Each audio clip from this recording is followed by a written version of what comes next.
Hello and welcome to the Plaid Sheep Oracle. I set out this morning to do Libra's reading, but this seems collective.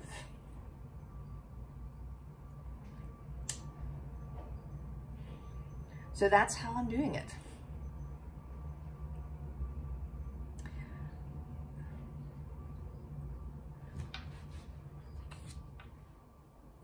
We start here with this Open Like the Lotus card. And this is actually, we are not collectively opening, we are open. What has come before is complete. There is a completeness here.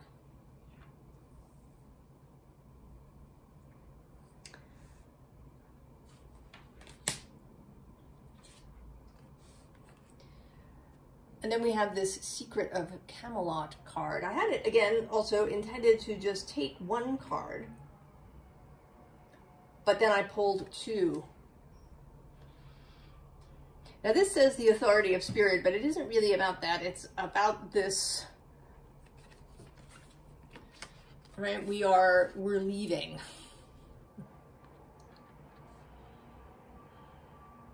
This previous is complete.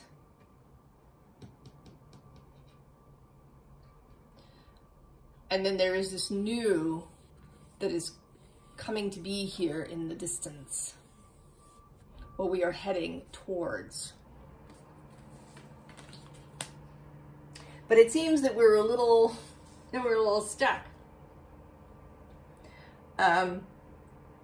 In my personal reading this morning, before I began, I got a couple of cards that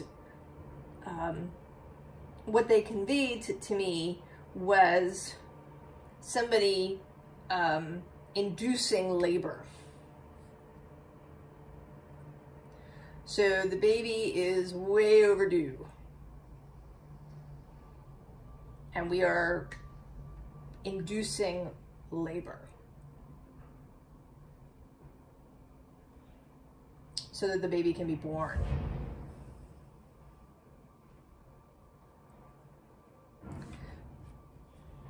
And so it seems that we are, as a group here on the channel and probably elsewhere, that we're ready, right? The gestation is complete, but we seem to be holding back from this birth. And so this reading is coming out to as an encouragement.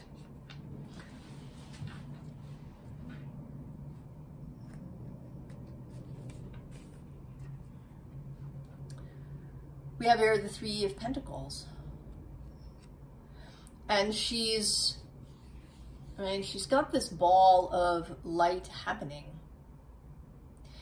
But it's like she's not seeing it. There's some unconscious part of her that has created this. But she is sort of still focused on this Seven of Wands that's below. Still focused on some defense.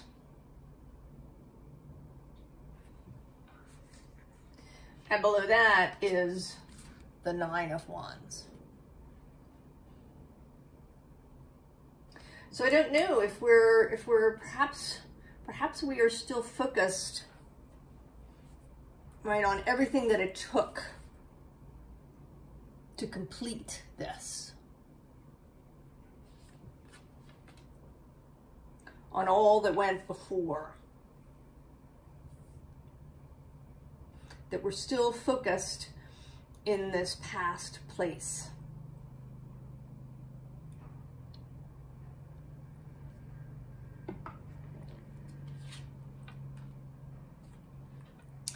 And so then we have this Six of Pentacles.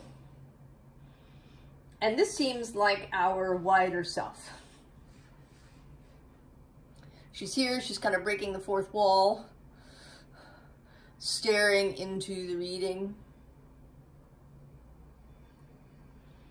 wanting to deliver this message of the time to move on.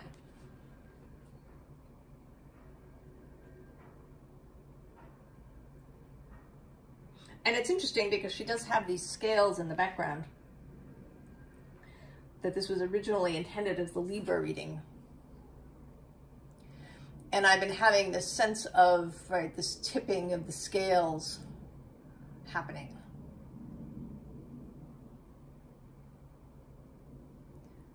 That came up in Pisces reading yesterday. That when there is enough messaging, enough that the scales will tip like sand pouring into the bowl of the scale. And that there's this last bit to be added, and then the scales will tip.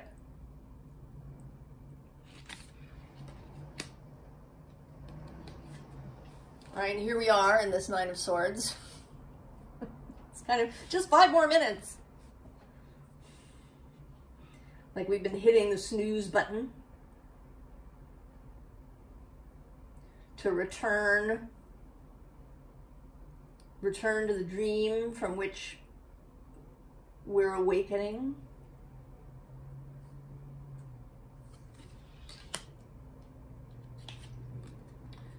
But with the Wheel of Fortune coming out, time is up. There is no more hitting the snooze button.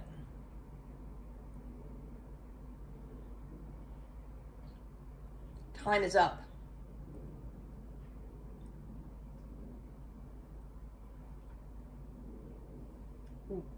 The past is complete, and we are being asked to go forward, to leave what was in the past, and to leave it completely.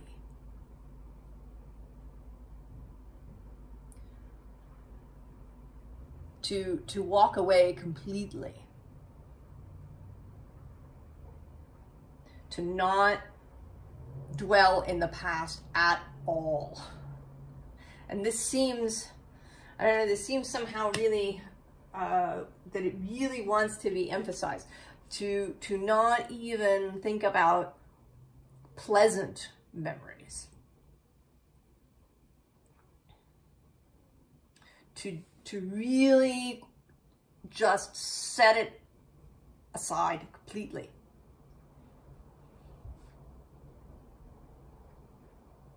The good and the bad of the past. It fulfilled its function.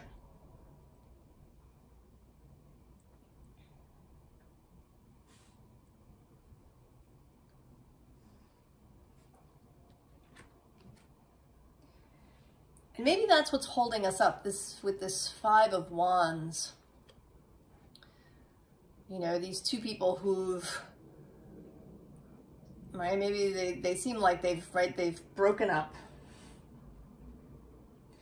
And it's sad for both of them.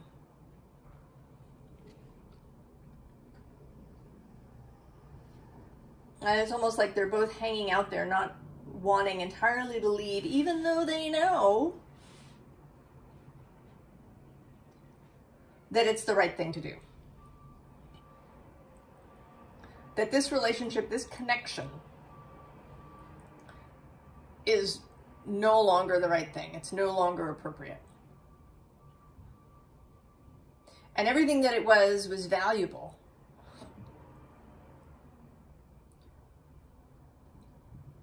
But now it's done.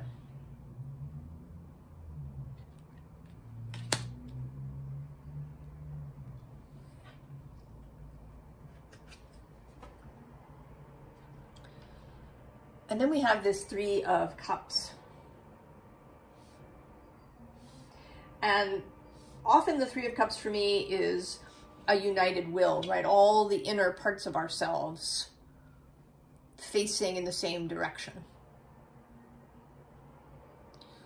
moving towards the same goal. And that is how this feels today. Right? There's this one last figure in the back adjusting her cup hat, and then she will be ready to go. And she has the cup of air on her head. So it is, right, it's that mental space. The earth space here in the front is completely focused, grounded, centered. The fire inspirational space is also looking forward and ready to go. It's just this mental space who's still adjusting her hat. And here with the Eight of Pentacles below that, you know, maybe she thinks there's something that still has to be just, right, the final touches on something. But in fact, below that, the ship is there. The Six of Swords is ready to go. The wind is blowing. The tide is right. The winds are right.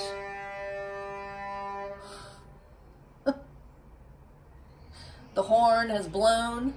I don't know if you heard that.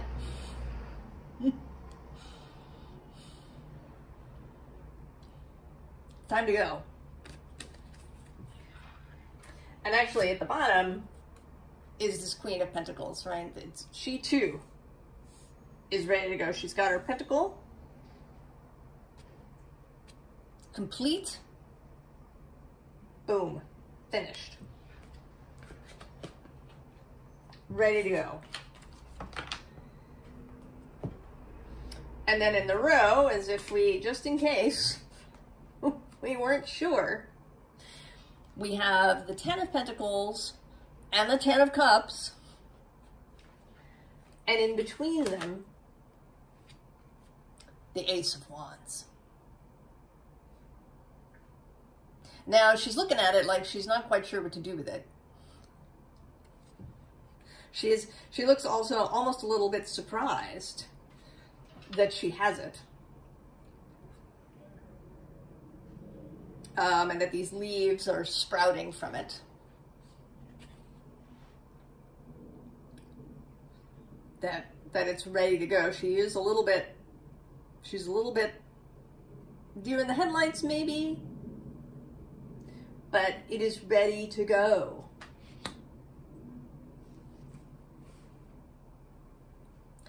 And in terms of where it is that we are going,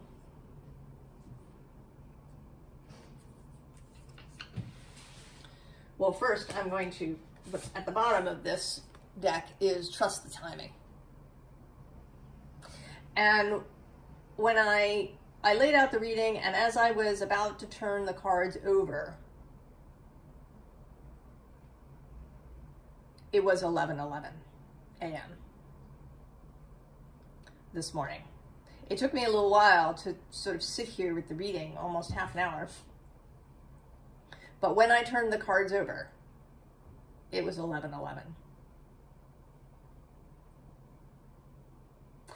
And I actually did something between laying them out and turning them over. I paused for a moment to go do something. Right, I took an action so that when I turned them over, it was 11:11 and not 11:10.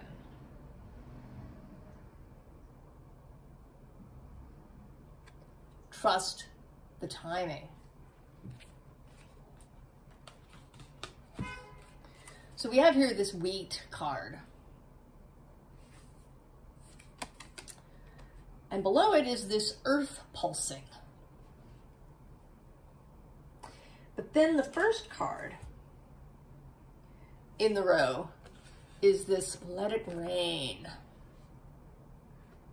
So I want to emphasize the difference between these two. One, that this is about earth, about groundedness, solidity, And also that this figure is kind of, right, is laying completely flat, touching the earth completely, and is kind of blurred a little bit. The figure might be asleep still. Whereas here in the Let It Rain card, this figure is awake, right? There is tension in the body. She is actively feeling something. Now it says, allowing what is inevitability, trust.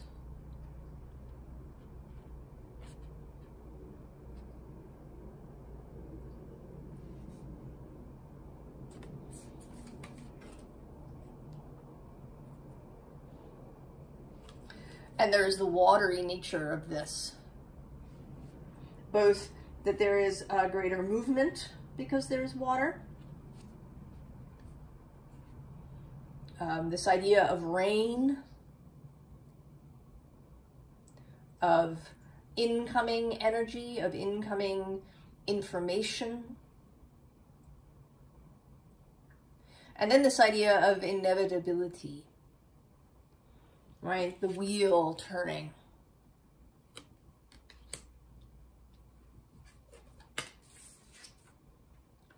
So then we get the Lady of the Lake. New beginnings. Something is about to happen. Right, it's like she's gotten up and picked up her sword.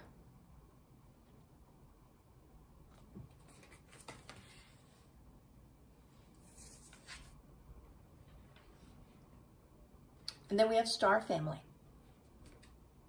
Now it says you're part of a team of souls, call in support. But what I'm drawn to mostly is the explosive nature of this image.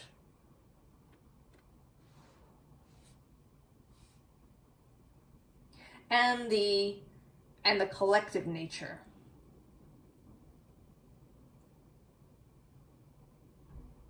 The idea that this is a collective reading.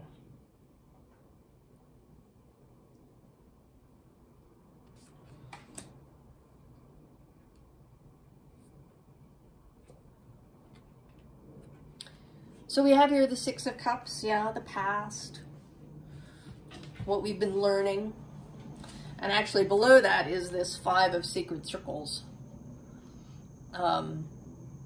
With kind of a feeling of isolation, maybe, of being apart, of taking time to the self, of private workings.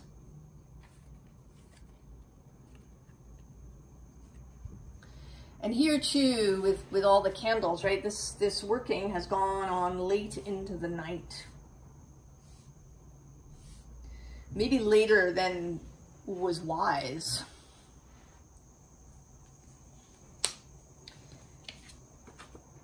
Because the sun is rising.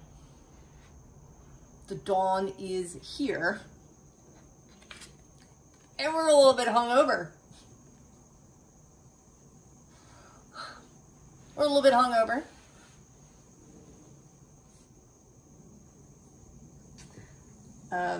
I've been thinking, you know, a lot about this, all of the solar activity that we've been having.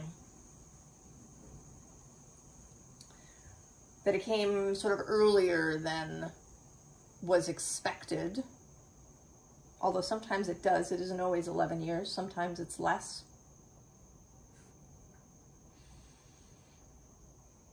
And that yesterday, there was a very big flare, almost an X-class flare. And that there will be more solar weather and geomagnetic storming over the next 2 or 3 days. That we've all been feeling that. And personally, you know, I've been doing all sorts of grounding things, you know. I walk around with obsidian in my pocket, and I have obsidian points around my space, and I've been thinking about other ways of grounding, you know, hematite, and then today, just this morning, it occurred to me that maybe that was the wrong approach.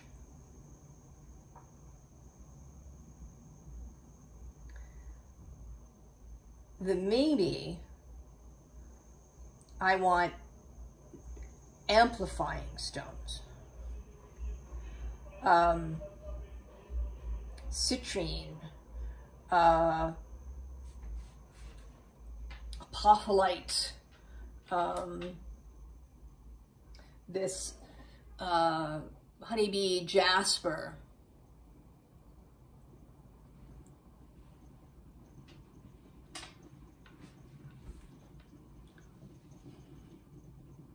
that our response generally to two big energies is to want to lower them, to dampen them, to make it easier theoretically,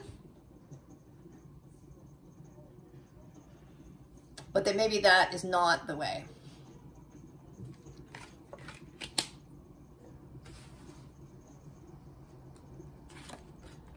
Because then we get these Eight of Wands and the Prince of Swords. Fast moving. This is really fast moving energy.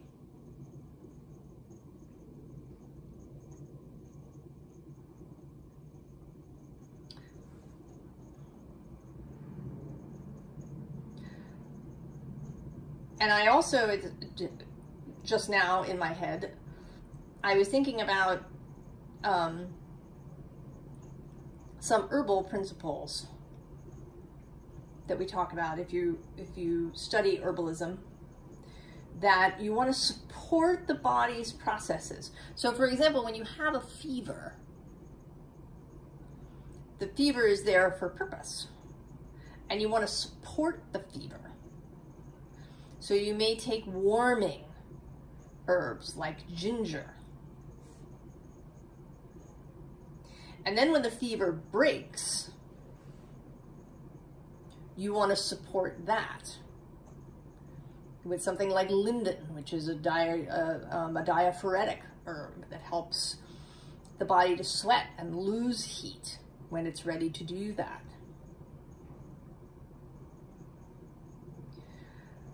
So that when we have all this high energy space, that rather than trying to absorb it or, you know, have things around that will absorb those energies, that we actually want to support the amplification.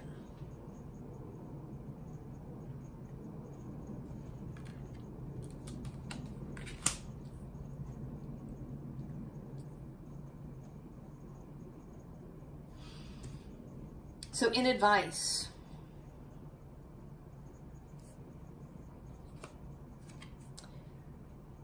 we have the Page of Wands. This beginning, right? This page with the wand. Now below the page, we have the Lovers. Choosing choosing from the heart space rather than out of fear. And also the combining, the holy sacred marriage of above and below, and within and without. And below that is death. And then the Page of Cups.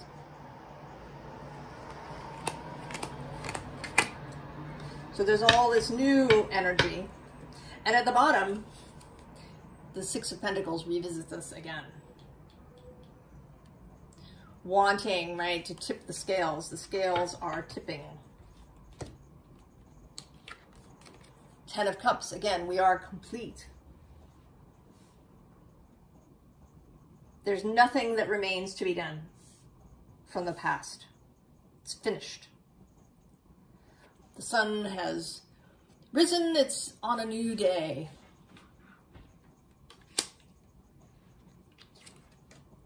All right, it's time to take that wand and go. We're gonna get on our horse and we're gonna go. It's time to go. And kind of go here as a group. All right, this reading wants all of us to go together.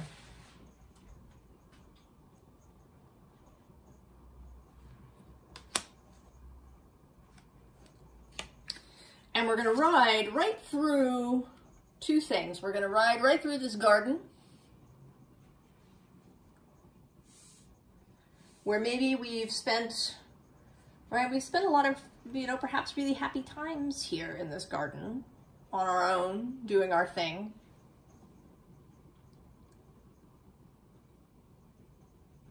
But now we're going to ride right through it.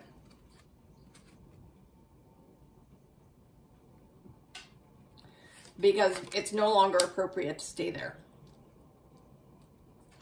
And the other thing we're going to ride right through is this Three of Swords. All of these swords have to do with the past. With what we've thought, thoughts we've had about our feelings, thoughts we've had about events in the past, people in the past.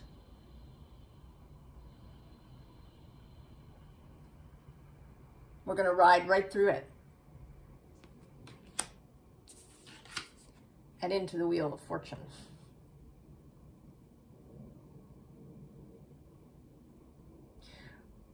We cannot, part of what may be bothering us, perhaps, is this wheel nature.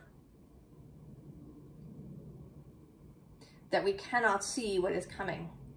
If we completely put the past away behind a door, remember that the past is not a guide to the future. We are leaving the map. Right, on those medieval maps that said, "Here be dragons, terra incognita."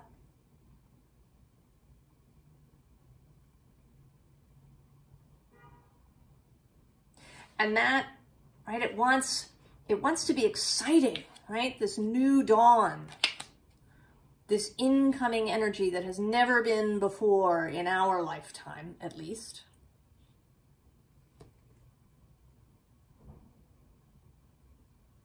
I think Spirit wants us to be excited, to get out of this, get out of nostalgia, get out of, sitting around thinking about the past or wondering if there's anything left undone. There is nothing left undone, nothing that needed to be done, nothing that has, that is necessary for moving forward.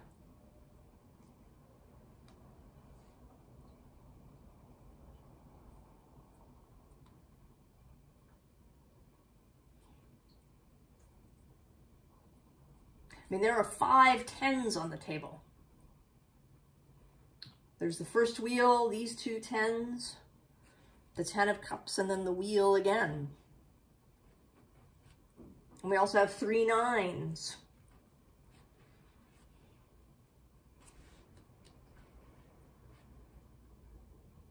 It is finished. So I'm going to close with a little reading from my Year of Rilke. And this is one of the letters to a young poet. Here in this vast landscape, swept by winds from the sea, I wonder if there's any person anywhere who can answer the questions that stir in the depths of your being. For even the best miss the mark when they use words for what is elusive and nearly unsayable.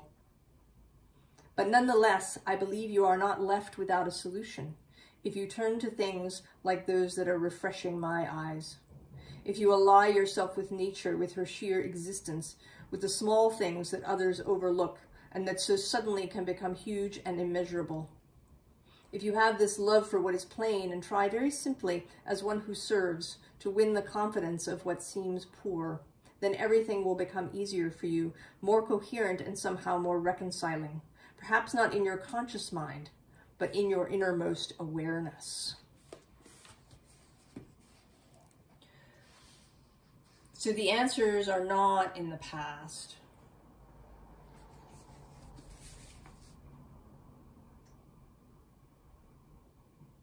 And actually, I'm going to read one more. I wasn't intending to, but it's today's reading, November 29th, from the Book of Hours.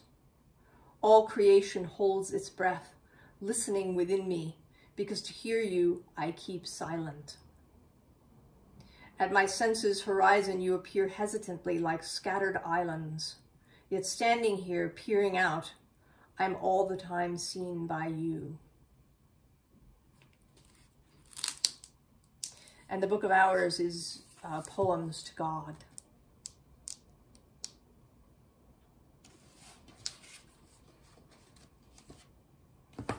So, collective. We are finished, and it's time to go. I wish everyone the very, very best, and I will see you next time. So long.